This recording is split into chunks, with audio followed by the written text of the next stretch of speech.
Двата елементарни искази со своите вредности на вистинитост се поставени. Лажно имплицира вистинито. Вака изгледа едно предавање на час по логика. Низ задачи и теорија се учат основните правила за критичко, аналитичко и логичко размислување.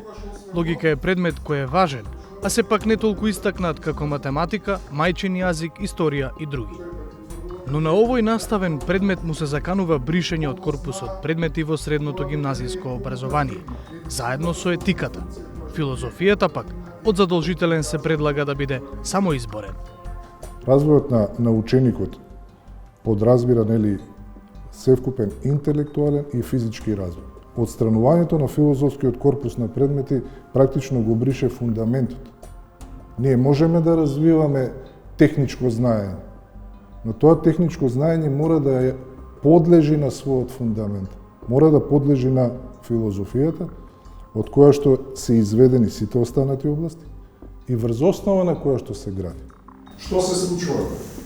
Доколку Трајче Серафимовски е професор во Скопската гимназија Георги Димитров и еден од оние што се потпишаа на отвореното писмо до владата против новата нацрт концепција за гимназиско образование. Добро, втората работа? Никаде на друго место нема ваква ситуација да ние разговараме за филозофија, дали треба да логика и етика, дали треба да ги има во образованието или не.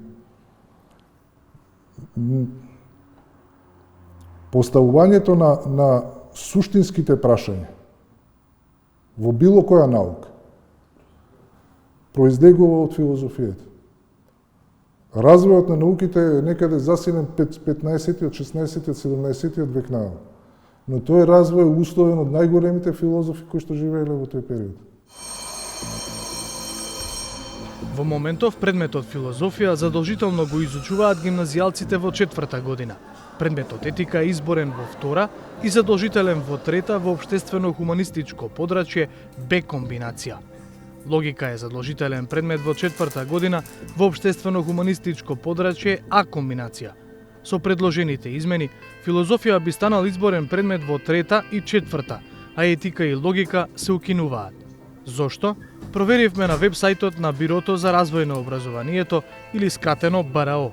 Таму е истакнат повикот за јавна дискусија за концепција за реформи во гимназиското образование, во чии рамки може да се најде концепцијата за гимназиско образование од јануари 2025 година. Подпишани се Министерството за образование и БРО, но не и имиња на конкретни автори. Запишани се неколку цели кои треба да се постигнат, меѓу кои развивање вештини за решавање проблеми, потикнување на свесноста, подготовка за одговорно граѓанство. Од друга страна, се маргинализираат во изборни предметите кои ја третираат оваа тематика – филозофија, етика и логика. Според универзитетскиот професор Ристо Солунчев, тоа е резултат на невклучувањето на стручен кадар во изработката на концепцијата, како и немањето советник за важноста на овие предмети. Со оваа реформа, што е наречена реформа, во основата која што е компилација или празни флоскули без многу анализи, изгледа како некакво ресторанско бафе, менза, каде што оној што доаѓа да познаење, трга од принципелната позиција на незнаење и треба сега низ своето незнаење да одбере што сака да знае, што е невиден парадокс. Од нашите сознанија знаеме дека проблемот лежи можеби во Бирото за развој, бидејќи таму нема луѓе што ја знаат оваа област. Помалку изгледа као да викнете водоводжија, кој знае да заварува бољер, да ви изготви програма за нуклеарна фисија. Тој вели дека концептот е развиен, но не спроведен од претходната власт. Затоа му е нејасно зошто актуелната инсистира на таа концепција, кога од опозиција силно го критикуваше секторот образование. Значи, тоа е од прилика, знаете како, ако јас би станал министер во некоја хипотетичко време и во некоја паралелна галаксија, станувам јас министер и одам на медицинскиот факултет и сметам дека треба да се направи реформа на програмата. Само долно да се повикам на флоскули, модернизација и такво нешто. И отидам таму и кажам, нема потреба од патологија предметот. Затоа што претходно има патолошка физиологија.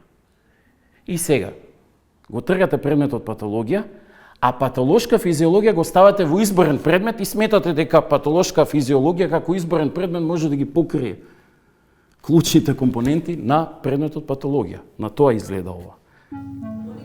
Солунчев, кој очигледно саркастично алудира на министерката Весна Јаневска, која до неодамна предаваше патологија на медицинскиот факултет, е само еден од професорите од Институтот за филозофија при Универзитетот Кирил и Методи, кои јавно го критикуваат начинот на кој се одвива целата јавна дискусија во однос на реформите.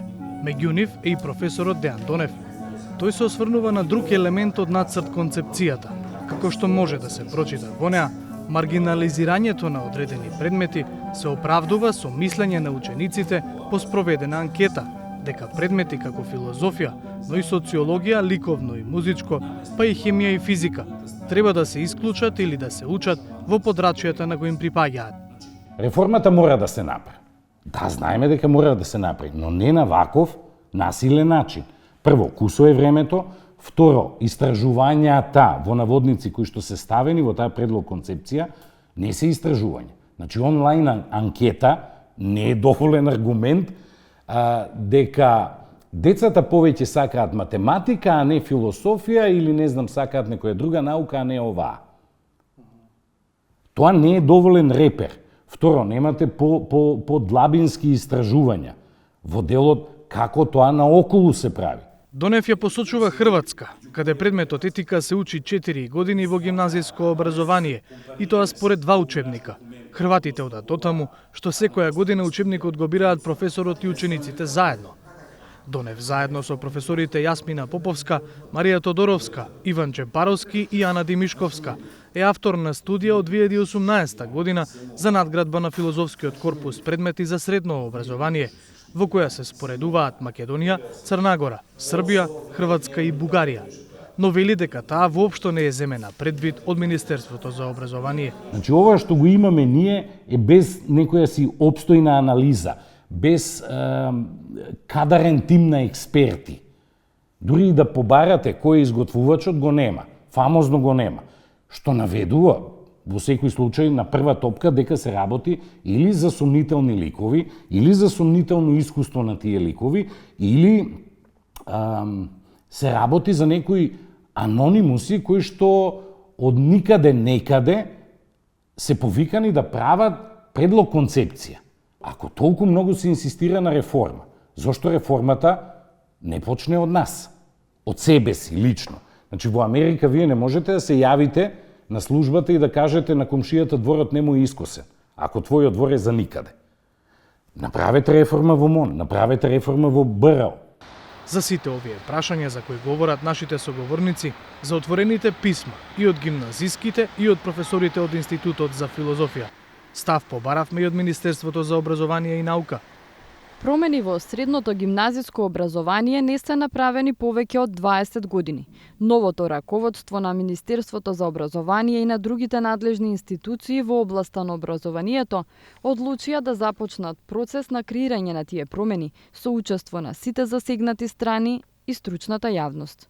Во таа насока изготвена е нацрт верзија на концепцијата за гимназиско образование, која ќе биде конечна по завршување на јавната дискусија што е во тек и откако ќе бидат слушнати сите страни, како и интегрирани сите основани и издржани сугестии и забелешки.